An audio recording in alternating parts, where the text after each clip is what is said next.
ચાલો ત્યારે હું જે વાત કરવાનું છું ને એ બરાબર ખાસ ધ્યાનથી સાંભળજો, ત્યાર પછી એના ઉપર થોડોક વિચારે કરજો તમે. क्या बात कर रहे हैं? શું મોદી સરકાર એવું નહોતી ઈચ્છતી કે ભારત દેશની અંદર ઘૂસણખોરો બંધ થવા જોઈએ?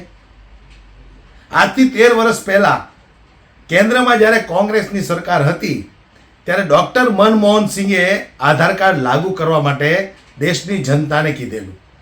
ત્યારે ગુજરાતના પરાણે દિગ્ગજ કહેવાતા નેતા જેમણે ખૂબ જોરશોરથી વિરોધ કર્યો હતો કે ભાઈ કોઈ પણ સંજોગે આધાર કાર્ડ લાગુ થવું જ ન જોઈએ, નહીતર તો બહારના ઘૂસણખોરો ગુજરાતની અંદર આવી જશે.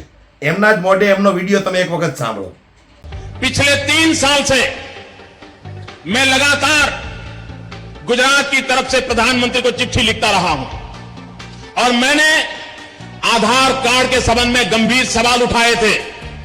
मैंने उनसे चेतावनी दी थी कि गुजरात हमारा सीमावर्ती राज्य है, आप इस प्रकार से किसी के माध्यम से किसी को भी आधार कार्ड देते जाओगे तो हिंदुस्तान में जो इन्फिल्ट्रेशन करने वाले लोग हैं उनको बढ़ावा मिलेगा, पड़ोसी देशों के लोग हमारे यहां घुस जाएंगे, गैर कानूनी तरीके से वो नागरिक बन जाएंगे, हक छीन लेंगे हमारा. आप इस पर गंभीरता से सोचिए. मैंने उसकी पद्धति के संबंध में सवाल उठाए थे. તો આ વડાપ્રધાનને પૂછવા માંગુ છું કે અત્યારે તમે આધાર કાર્ડને કેમ લાગુ કરી દીધું? શું તમારી પાસે કોઈ બીજો વિકલ્પ નહોતો કે આધાર કાર્ડ વગર આપણે કંઈક બીજું એવું લાગુ કરીએ, નહીતર ઘૂસણખોરો આવી જાય?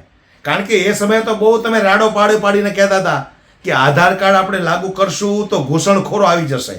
શું તમે નહોતા ઈચ્છતા એવું કે ભાઈ ભારતની અંદર ગુજરાતની અંદર ઘૂસણખોરો ન આવવા જોઈએ? પણ આ લોકોને તો હું જે હિન્દુને ડરાવીને હિન્દુના મત લેવાના હતા. बात तो सही है.